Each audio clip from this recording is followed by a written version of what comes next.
Hello friends. दोस्तों, भारत की अर्थव्यवस्था, भारत का स्टॉक मार्केट एक उदासीन चतुर्भुज में फंस चुका है।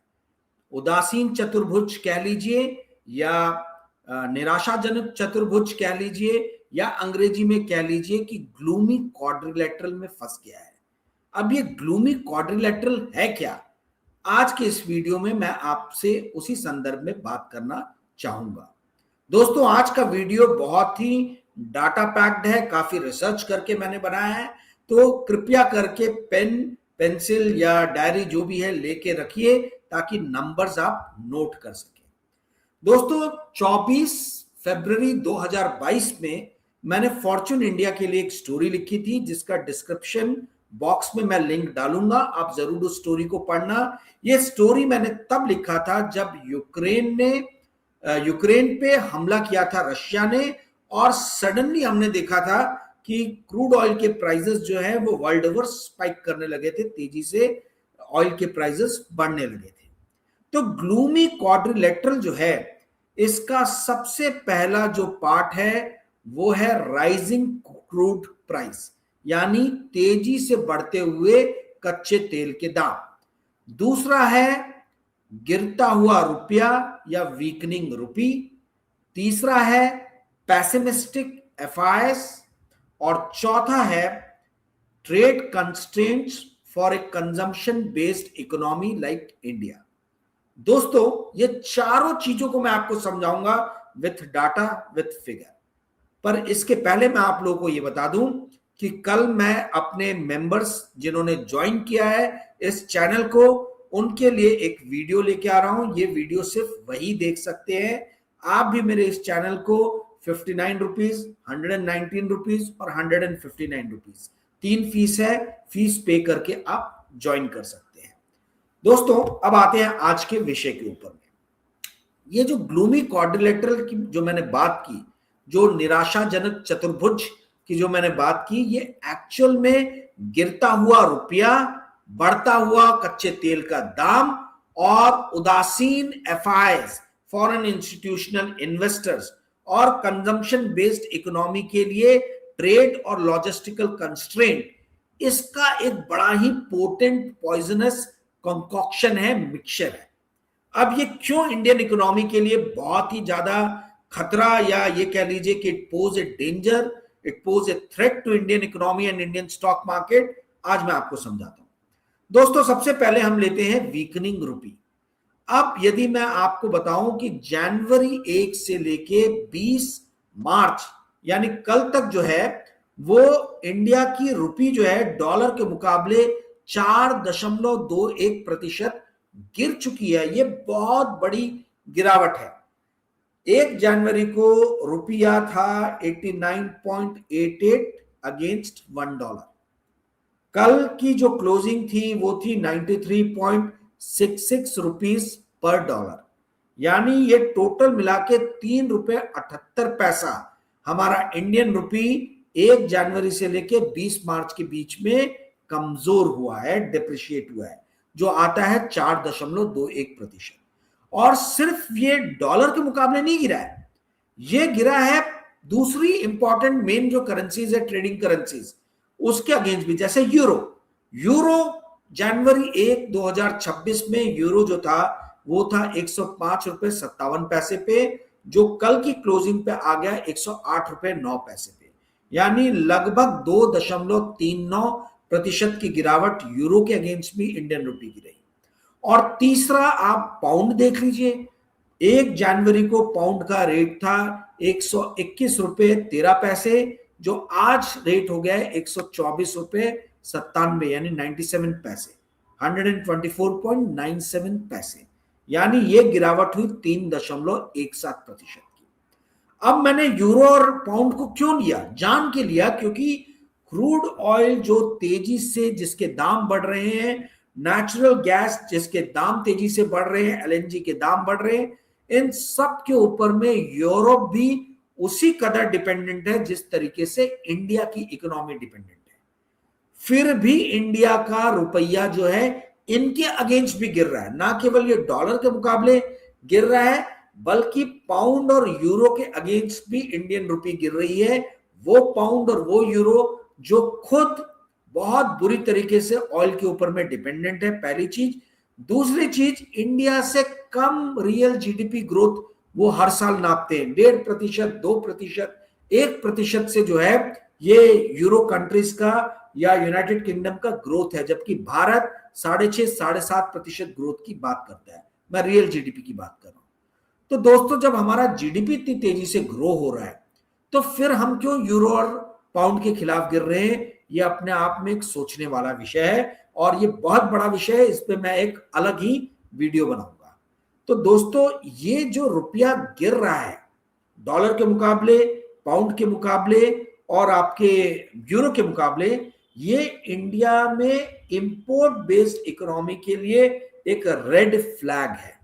दोस्तों, आपकी जानकारी के लिए मैं बता दूं कि 2023 में, फाइनेंशियल ईयर 2023 में इंडिया ने 714 बिलियन डॉलर का इंपोर्ट किया था 2023 के फाइनेंशियल ईयर में।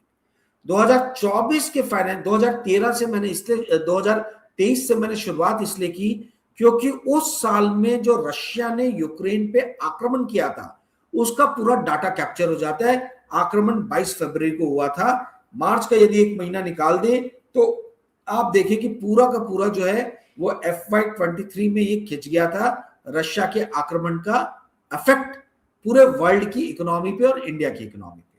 तो FY23 जो साल खत्म होता है मार्च 2023 में, शुरू होता है अप्रैल 2022 से, इसमें इंडिया ने 714 बिलियन डॉलर का इंपोर्ट किया था। FY24 में ये इंपोर्ट घट के 675 बिलियन डॉलर हो गया था और FY25 में फिर से ये बढ़ के 721 बिलियन डॉलर हो गया था। दोस्तों, इंडिया की इकोनॉमी इंपोर्ट डिपेंडेंट इकोनॉमी है, तो रुपया जितना तेजी से गिरेगा हमारे देश में महंगाई उतनी ही तेजी से बढ़ेगी। इसके ऊपर में मैं बात करूंगा। पहले जरा क्रूड प्राइस भी मैं समझा दूं। क्रूड प्राइस जो है, क्रूड प्राइस जिस कदर से बढ़ रहा है उससे इंडिया का इंपोर्ट बिल भी काफी तेजी से दोस्तों बढ़ने वाला है। FY23 में जैसे मैंने बताया कि 714 बिलियन डॉलर का इंडिया ने इंपोर्ट किया था। उसी साल क्रूड का, कच्चे तेल का इंपोर्ट जो था वो 157.5 बिलियन डॉलर का हुआ था, जो 22% होता है। तो यानी जिस साल रशिया ने यूक्रेन पे हमला किया उसके अगले साल जो इफेक्ट आया फाइनेंशियल ईयर में, उस साल भारत का total crude oil import bill 22% था और उस साल एवरेज जो प्राइस था क्रूड का वो करीबन 80 से 85 डॉलर पर बैरल के आसपास में था, 85 डॉलर के आसपास में था। तो उस टाइम में हमारा क्रूड का शेयर टोटल इंपोर्ट बिल में 22% बढ़ गया था, जो मतलब जो पहले 20% के कम 19-20% से कम नीचे नापा जा रहा था।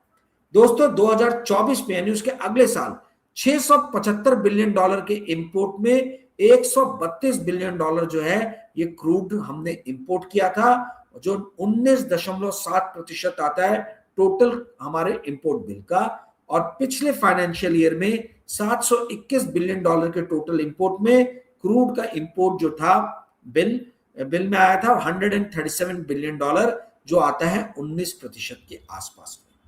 दोस्तों, मैं क्यों आपको बता रहा हूं? बताने का कारण यह है कि गिरता हुआ रुपया और तेजी से बढ़ते ऊपर जाता हुआ कच्चे तेल का दाम, ये दोनों मिलके भारत के करंट अकाउंट डेफिसिट और फिस्कल डेफिसिट के लिए बहुत ही ज्यादा जो है, आप ये कह लीजिए कि डेंजरस मिक्सचर, डेंजरस कॉन्कॉक्शन जो है ये प्रोड्यूस करते हैं। आरबीआई की एक रिपोर्ट है जनवरी 4 2019 में लिखी हुई सौरभ कुमार जी की रिपोर्ट, वो ये कहती है कि $10 यदि क्रूड का प्राइस बढ़ता है, $10 पर बैरल यदि क्रूड का प्राइस बढ़ता है तो वो भारत में महंगाई को यानी इन्फ्लेशन को 0.49% से बढ़ा देगा। और यदि यही $10 से क्रूड का प्राइस पर बैरल बढ़ता है तो भारत सरकार का फिस्कल डेफिसिट जो है वो 0.43% से बढ़ जाएगा। इस साल का टारगेट जो है वो 4.5% है, आपको पता है, तो लगभग ये 5% क्रॉस करेगा। ऐसा अगर हम आरबीआई का ये 2019 का रिसर्च रिपोर्ट को अगर हम माने तो लगभग 5% का बैरियर जो है ये क्रॉस करता हुआ नजर आ रहा है। उसके अलावा इस आरबीआई की रिपोर्ट में ये भी मेंशन है कि $10 पर बैरल यदि क्रूड का प्राइस बढ़ता है तो भारत का ऑयल ट्रेड डेफिसिट, आप वर्ड को ध्यान से सुनिए, ऑयल ट्रेड डेफिसिट, मैं ऑयल इंपोर्ट नहीं बोल रहा हूं, oil trade deficit. Oil trade deficit का अर्थ यह है कि जो कच्चा तेल हम आयात करते हैं और जो रिलायंस जैसी कंपनी के रिफाइनरीज में पेट्रोलियम प्रोडक्ट्स बनते हैं, और इंडियन ऑयल के रिफाइनरीज में जो पेट्रोलियम प्रोडक्ट्स बनते हैं और उन पेट्रोलियम प्रोडक्ट्स को जो हम एक्सपोर्ट करते हैं, तो उस export minus import import minus export जो है वो ज्यादा रहेगा, ट्रेड डेफिसिट बनेगा, ठीक है। तो जब ये ट्रेड डेफिसिट बनेगा तो वो बोलते हैं कि $12.5 बिलियन का ये ट्रेड डेफिसिट बनने वाला है हर $10 पर बैरल क्रूड के प्राइसेस बढ़ने पे। तो मोटा मोटी आप ये समझ लीजिए कि $65 पर बैरल के आसपास में 2025 में क्रूड के प्राइस थे, एवरेज प्राइस। इस साल अनुमान लगाया जा रहा है कि ये $95 के आसपास में रहेंगे। तो यदि $30 बढ़ते हैं तो सीधा सीधा $30 मल्टीप्लाई बाय $12.5 बिलियन, यानी ये लगभग $37.5 बिलियन आता है। अगर मैं ये पकड़ूं कि रुपये का दाम डॉलर के मुकाबले नीचे गिर के 100 तक आ जाएगा, जो कि अभी बात की जा रही है कि 100 पहुंच सकता है इस साल की एंडिंग तक, यदि वॉर मतलब यही सिचुएशन कंटिन्यू रही तो आप मोटा मोटी ये समझ लीजिए कि 10,000 करोड़ का $1 बिलियन होगा। और यदि 37 बिलियन डॉलर की हम बात कर रहे हैं तो 37 इंटू 10 आप कर लीजिए, यह आता है 3,70,000 करोड़ के आसपास में। तो दोस्तों 3,70,000 करोड़ सिर्फ आपके ऑयल ट्रेड डेफिसिट में ऐड होने वाला है। इसके जो डेरिवेटिव इफेक्ट्स होंगे उनकी तो मैं बात ही नहीं कर रहा, जो सेकेंडरी और थर्ड जो इसके ये होंगे, ठीक है, उस पर कभी हम और वीडियो बनाएंगे। तो स्पाइकिंग क्रूड प्राइस यानी तेजी से बढ़ते हुए कच्चे के दाम और गिरता हुआ रुपया, वीकनिंग रुपी, ये दो चीजें जो हैं ये सबसे डेंजरस मिक्सचर हैं किसके, आपके ग्लूमी क्वाड्रिलेटरल की, उदासीन चतुर्भुज के, जिसमें इंडिया की इकोनॉमी फंस गई है। तीसरा जो इस डेंजरस कॉन्कॉक्शन का पार्ट है वो है पैसिमिस्टिक एफआईआईस। दोस्तों जिस कदर से फॉरेन इंस्टीट्यूशनल इन्वेस्टर्स इंडिया में माल बेच रहे हैं, उससे तो ये लग रहा है कि भैया इनका बहुत जल्दी यदि इसी रफ्तार से बेचते रहे तो आज 16%, 16.5% के आसपास में फॉरेन इंस्टीट्यूशनल इन्वेस्टर्स की भागीदारी है इंडियन स्टॉक मार्केट में। ऐसा लगता है कि इसी स्पीड से बेचते रहे तो ये जल्दी 14% के नीचे आ जाएगा। मैं ऐसा क्यों कह रहा हूं दोस्तों, मार्च के 20 दिनों में यानी 1 मार्च से लेकर 20 मार्च तक पिछले 20 दिनों में ही फॉरेन इंस्टीट्यूशनल इन्वेस्टर्स ने 88,000 करोड़ का माल जो है यानी शेयर जो है वो बेच दी है, 88,000 करोड़। अब आप ये सोचिए कि 20 दिन में 88,000 करोड़ बेचे हैं, अभी तो वॉर अपने चरम पे भी नहीं पहुंचा है, आगे पता नहीं कितने का माल बेचेंगे, no one knows, only God knows. तो वो जब डाटा आएगा तो वो सही में भयभीत करने वाला होगा। इस पूरे साल में यानी 1 जनवरी से लेके 20 मार्च के बीच में 1,00,000 करोड़ के ऊपर का माल जो है वो फॉरेन इंस्टीट्यूशनल इन्वेस्टर्स बेच चुके हैं।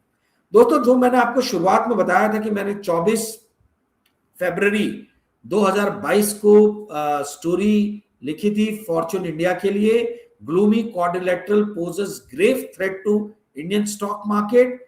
उस स्टोरी में मैंने मेंशन किया था कि मतलब उसकी एक लाइन में आपको बताता हूं कि उस टाइम में क्या डाटा था और आज क्या डाटा है।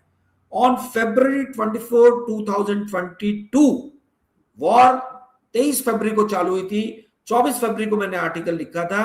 उस टाइम में रुपी क्रॉस 75.65 पर डॉलर, आज कहां पे है, $93 क्रॉस कर गया है। ब्रेंट क्रूड क्रॉस $105 पर बैरल, आज $110 पर बैरल के पास में है। गोल्ड टच 1970 पर आउंस, आज गोल्ड $5000 पर आउंस के आसपास में है।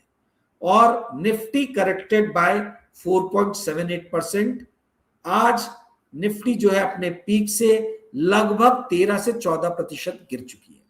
दोस्तों इस पे एक और चीज मैं आपको समझाना चाहूंगा। आप बोल रहे होगे कि भाई एफआईएस क्यों पेसिमिस्टिक है। ध्यान से सुनिए, ये आपको कोई नहीं बताएगा। यह मैं इसलिए बोल रहा हूं आपको कोई नहीं बताएगा क्योंकि ये कैलकुलेशन बहुत कम लोगों ने किया होगा। जो मेरे जैसे मार्केट में इन्वेस्ट करते हैं वही लोग इसकी तरफ ध्यान देते हैं। वो कैलकुलेशन क्या है? वो कैलकुलेशन ये कहता है कि भले ही अपने टॉप से निफ्टी ने 12-13% की गिरावट दर्ज की है, परंतु एफआईएस के लिए already Indian stock market beer market में चला गया है।